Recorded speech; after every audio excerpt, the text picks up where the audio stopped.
Hi hello! ఈరోజు రాగి పిండితో ఒక స్వీట్ చేయబోతున్నాను. ఇది టేస్టీ అండ్ హెల్తీ కూడా. అన్నప్రాసన అయిన తర్వాత పిల్లలకి పెట్టడానికి చాలా బావుంటుంది సాఫ్ట్‌గా.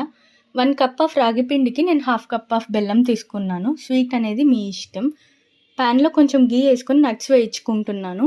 నట్స్ అనేవి ఆప్షనల్ అనమాట. ఆ తర్వాత సేమ్ పాన్‌లో మళ్ళీ ఘీ వేసి రాగి పిండి వేసుకొని వేయించుకుంటున్నాను లైట్‌గా.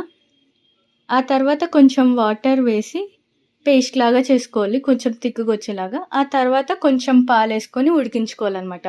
పాలు లేకపోయినా ఉత్త వాటర్‌తో అయినా చేసుకోవచ్చు. అండ్ బెల్లం వేసుకొని బాగా ఉడికిన తర్వాత బనానాని స్మాష్ చేసుకొని వేసుకున్నాను.